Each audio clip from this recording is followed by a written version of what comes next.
everyone, welcome to the show on a brand new Monday morning. I saw you last time on Friday and now it's the beginning of the week again. The weekend has just gone by, I guess, but it's always great to have all of you here with us on the show every morning. And of course, here at Good Morning Sri Lanka, we always try to bring you the best of what's happening all around the country, and of course some little tips and insights on how you can improve yourself and how you can make yourself a more confident person. And that's very important for all of us, because sometimes our self-esteem can take a real hit when we're not able to communicate our ideas properly in a way that other people can understand.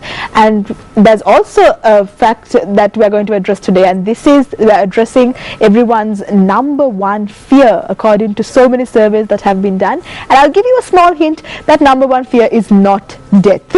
And so we're here to address that small problem, and I'm not going to do that for you. We have an expert to do that for you on the show this morning. She's been with us on the show twice already, so we can call her a bit of a veteran here on Good Morning Sri Lanka. She is a motivational speaker as well as a self-development coach and author, and she's here on Good Morning Sri Lanka with us to help you get over a very fear that really nags all of us at some point in our lives, and but again, it's something that we can get over. So we have with us on the show this morning Dr. Deena Sadiq.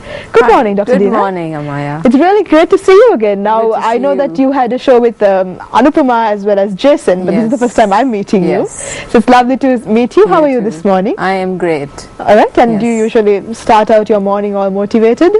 Yes, I should walk the talk. Being the person who, motivates others. So I try my best. Now you're actually a medical doctor. Yes. And you've been trained, I'm assuming the MBBS and all of that is there. But how come you took this 180-degree turn and now you're doing something in a completely different line, I would say? Yes, it's a long story, but in a nutshell, what I realized was that in medical school, a lot of people, or rather the patients, are usually coming to you not because there's something really wrong with them, but it's due to their lifestyle, as I explained last time. So it was the lifestyle that led them to making choices which made them eventually unhealthy. So in that sense, what I realize is that there are plenty of doctors to do the great job of taking you from the negative to the normal level. So who's going to take you from this normal level to a positive level of living your life to the fullest? And that's where I come in. So you're not just a normal doctor, you're a doctor who can make someone's life extraordinary. Hopefully. Of course. So now, I said earlier that everyone's number one fear is not death, according to so many statistics that have been taken from all over the world. Maybe you can tell us what the number one fear is. Yes, well, when I started off with the training and various seminars, I usually like to touch on the fears, because usually it's our fears that hold us back from achieving our greatest capabilities in life. And surprisingly, what I found was it's not death, it's not illness, it's not even financial insecurities. But can you take a guess on what it might be? And now that would be a very unfair guess. I kind of already know what this is, but it's okay. I'll say something. I don't know. Public speaking. Yes. No, I knew that already. But public speaking is really more than death. Yes. Public speaking in front of an audience is known as the number one fear around the world. Not just in Sri Lanka or Asia, but around the world. And it's so interesting because there's one speaker who said that the person who would be giving the speech at a funeral would rather be the person in the coffin, considering it's a higher fear than death itself. So you'd rather be in the coffin than giving the speech at the funeral. Wow, that kind of puts it into perspective. But of course, now before we go into the importance of public speaking and why it's something that everyone should inculcate, let's talk about how you got interested in this particular field yourself. Well, to begin with, you mentioned your patients, of course, but then later on when you came back to Sri Lanka? Yes. Well, to begin with, I went through I would say an unorthodox or unplanned public speaking training myself. Frankly, I didn't go through any training per se, as in like now you have Toastmasters training and various courses and programs that are conducted.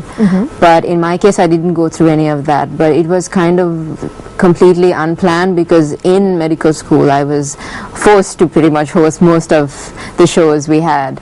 Oh, I see. Yeah, and we also had debating competitions and so before that forth. you were not really into public speaking at all, were Well, you? I did take part in a few competitions here in Sri Lanka when I was schooling at Lyceum International, but on a regular basis, no.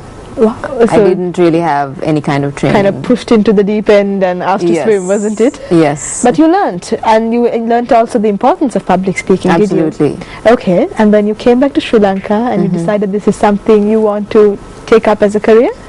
Well, like I explained, you know, the route to going from medicine to motivation had many steps along the way, and it also led me to create the 4D model of success, Okay. which is a motivational program that I have developed, which I use in my trainings, which explains that the foundation of our success with the external relationships is based on the relationship you have with yourself.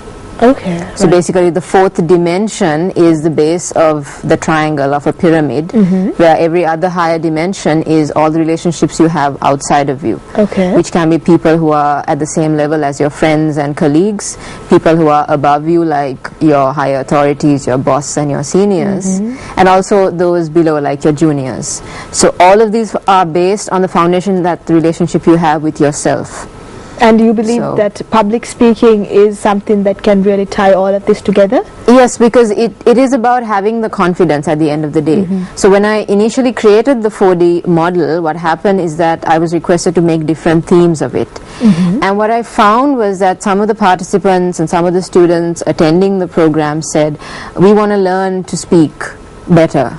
Okay. And we want to be able to have the confidence. Why don't you give us some of your tips? And I thought, rather than just giving them whatever I felt was my experience, why not design something exclusively for public speaking and teach them the A to Z of public speaking and everything that takes to be a great speaker. Okay, and you believe that it's important to get training, is it? Yes, I think that it's a great opportunity for those who can go through some kind of training from somebody who has already been through that mill. Yeah, okay. You know, because what normally happens is you have to become a better speaker through experience, of course. It takes years and years, and by getting somebody to mentor the whole experience of it, you can cut to the chase and maybe avoid so many mistakes and do those things which have been known to be renowned throughout the world, which makes you a great speaker.